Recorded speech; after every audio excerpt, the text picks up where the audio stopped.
Father, we had no idea na may nagyayari pala dyan, no? Until we saw the post of from the official Facebook page of the EDSA Shrine. We saw your message also. I'm assuming kayo po yung nagsulat. What gave you the inkling na parang may kakaibang nagyayari dyan sa EDSA Shrine? Since we know naman na bukas naman lagi ang pinto ng simbahan for everybody. Well, number one, I was also surprised that in the early morning, especially during prior to the 7 a.m. Mass, a lot of people came in here. At hindi ito yung mga usual na nagpupunta dito sa EDSA Shrine. Ang dami nila. And then not only that, pagdating naman ng 12:15 Mass, mas dumami pa. So kaya sabi ko, this is something extraordinary. At nakita na namin ngayon na may mga vloggers. So nagkaroon na kami ng inkling na hindi ito yung mga usual churchgoers natin, pero merong purpose ito. Pero hindi na rin naman kami nagtanong kung ano talagang purpose nila o saan ang galing kasi sila din mismo hindi nila alam kung ano bang ginagawa nila dito. Okay, ano ba talaga ang pakay nila? Basta pinapunta lang daw sila dito. Nabanggit po ba nila kung sino ang nagpapunta sa kanila? And kasi nga, yun nga po, nasabi nyo sa Facebook post that some trooped for reasons only known to them and for some unknown to them. Ano po yung naging conversation nyo with the people who were inside your church?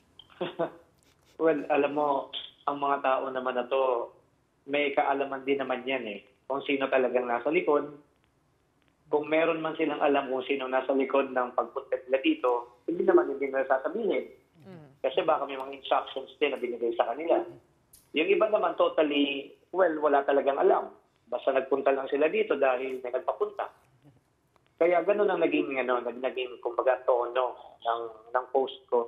Kasi wala ka talagang makuha din sa kanila Pero Father Jerome, it would seem kanina yung pinost nyo sa Facebook, yung photos, talagang mismong nasa loob ng shrine. Pero tumatambay, nagsiselfone, pero nakahiga. right now and in the late afternoon, it would seem that they moved around. Siyempre, nandiyan yung Robinson's Galleria lang, no? Nakakabit halos dyan sa EDSA Shrine. Parang nag-move sila dun sa kabilang side. Is that because nagsara po yung simbahan? Or what did you notice? Ano po yung observation ninyo? Okay, yung pagsasara ng simbahan, hindi po namin ginawa. Actually, we let them stay in the church. Kahit na nga nakikita namin, yung iba naglo-loiter, yung iba nga natutulog na. Kasi alam mo, ang tingin ko sa kanila, parang victim din ng mga sirkumstansya. Ang tingin ko sa kanila, siguro may pangangailangan din. Kaya yung awa, kaya alam mo yung pagiging bukas ng simbahan, yun ang pinakita namin dito. Ayaw naman namin na just shoo them away, dahil ganun yung kumbaga ay ginagawa nila. So we want also to give them respect, show them respect. So yun ang yung pinakita namin. Ngayon, yung sinasabi mo na nawala na sila, ibig sabihin kasi nito, lumabas na sila ng simbahan dahil nung magagabi na, o for the 6 p.m. Mass, mukha yatang nagkaroon ng programa sa labas. Ibig sabihin na sa labas, dito na sila sa tapat mismo ng Robinson's Galleria. So habang nagpo-programa, yung mga tao dito sa simbahan ay naglabasan na rin. So nung naglabasan na sila, nagkaroon na kami ng misa, 6 p.m. And then hindi na naman din sila bumalik sa loob ng simbahan. Kasi yung iba ay nag-alisa na rin, nag-uwian na. Yung iba na natili pa rin naman dito sa tapat ng Robinson's Gallery. In fact, as we are talking to each other, ang dami-dami pa rin na nagbablog dyan at saka nagsasalita dyan sa tapat mismo ng Robinson's Galleria. Pero not anymore inside EDSA Shrine. Wala nang tao dito sa loob ng EDSA Shrine. Okay, pero Father, buong gabi po ba bukas itong EDSA Shrine? Sabi niyo po, mananatiling bukas naman yung simbahan. As we speak, is it still open? And hanggang umaga po ba, kung balak man nila to stay there until early morning? Kasi alam natin, pagka may rally, protesta, kailangan matulog ng mga tao. Paano kung bumalik po sila dyan sa simbahan? I-welcome niyo po ba? Ando dun sa post ko na ang aming activities dito sa EDSA Shrine ay tuloy-tuloy. Yung routine namin tuloy-tuloy. Part of the routine, pagdating ng 8 o'clock, sinasara namin ang simbahan kasi wala na namang pumapasok. Kaya part of the routine yan, na pagdating ng 8 o'clock, sarado na. Ikaw, so Father. ngayon, Carry on. Go ahead, Father. Yeah, so ngayon, sarado yung simbahan. Bukas ng umaga, syempre bubuksan namin kasi magmimisa ulit kami. kung sakali bang babalik sila, well, tao namin silang i-welcome kasi to be fair to them, behave sila during the Mass. Kumbaga, hindi naman sila yung tipong unruly during the Mass. In fact, participative sila. Okay. Father, I'm curious lang din, ikaw nandyan ka pa, no? Kasi medyo malapit na po mag 9 o'clock, 8:46 na, and you're still there. Sarado na po yung simbahan, like you said, at 8 p.m. Karaniwan po ba na nagsistay kayo dyan hanggang ganitong oras? Or like, or is this, are you treating this as some sort of a kind of a strange work day? Well, dito ako nakatira sa Edsa Shrine mismo. Oh, okay. Kaya alam ko yung nangyayari dito. Alam ko yung kumbaga yung routine, kasama ako sa routine doon.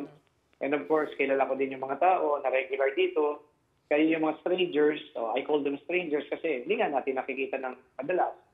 Kaya naninibago ka din, merong mga tao na biglang-biglaan. Kaya kahit paano ay we are in touch of the reality, with reality rather. Dito sa Edsa Shrine. Okay, Father, our reporter said that there's uncertainty when it comes to how long this will last. We are also seeing on our videos security personnel. What is the security situation over there, and are you ready if this drags on for days? Well, when it comes to security, number one, may security mismo ang Robinson's Galleria. Pangalawa, yung security, andi dito yung PNP personnel. Andiyan din naman sila nakapalibot dito sa Edsa Shrine, nakapalibot din dyan sa Robinson's Galleria. So palagay ko, when it comes to peace and order, relatively peaceful naman. Hindi naman natin nakita na marahas yung mga tao, maayos naman. Ngayon kung kinabuka hanggang kailan ba sila mananatili dito, that I don't know. Pero yung iba sa kanila nagsasabi na 3 days daw sila magka-camp dito. Pero as I see it right now, mukhang thinning ang number I don't know why. Well, alam naman natin yan na kung halimbawa ay hindi talaga well-organized ang isang pagtitipon. Pag sinabi kong well-organized, kasi dapat may pagkain yan, may pera yan, Yes. may mga provisions yan Kung halimbawa walang ganun, yung mga tao talagang hindi rin mananatili yan. So let's just pray na it ends peacefully at makita naman natin na huwag naman magamit yung tao. Yan ang panawagan ko Pero yung taong bayan sana, huwag naman magamit. Pero so far, Father, like you said, no, yung temperatura dyan, cool pa naman. Very peaceful, walang gulo. Curious din ako, Father, if tumawid ka dun sa likod kasi mukhang nandun na sila sa kabilang side dun sa may mall side kumbaga, oo. Natawid ka ba dun? Did you check it out? Kumbaga, kasi lumipat na sila? Nadaanan ko sila kanina. Hindi naman sila ganun karami. Ang marami talaga sa kanila yung vloggers.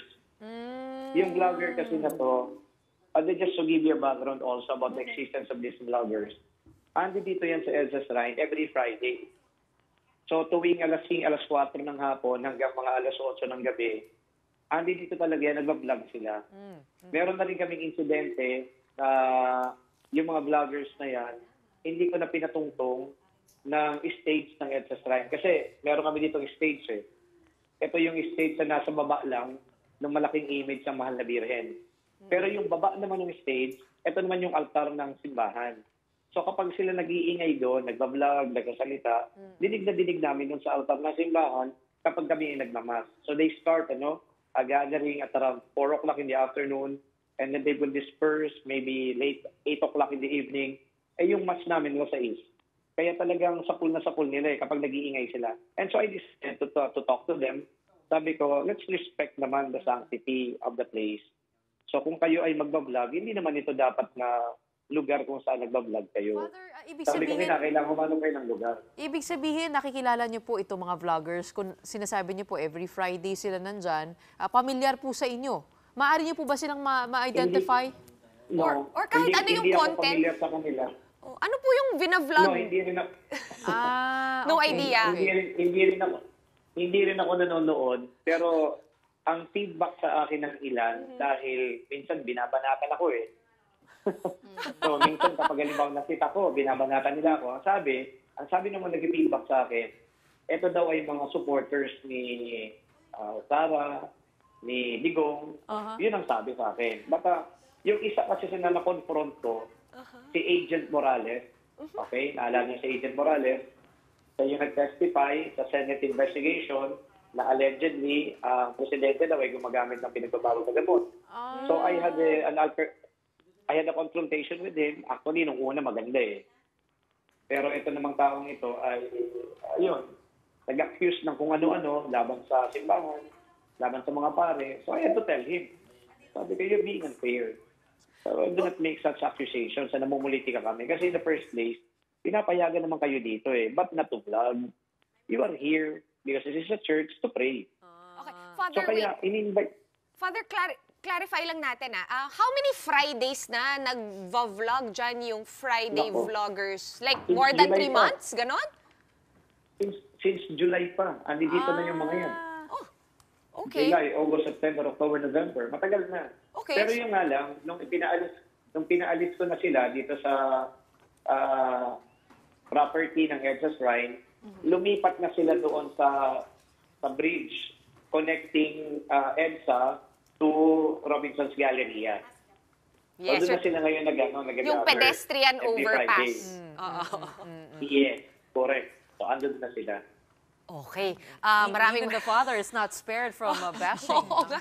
I had no idea the EDSA Shrine was a popular vlogging spot. But thank you so much for accommodating us here on The Big Story tonight also. Reverend Father Jerome Siciliano, Rector of the EDSA Shrine.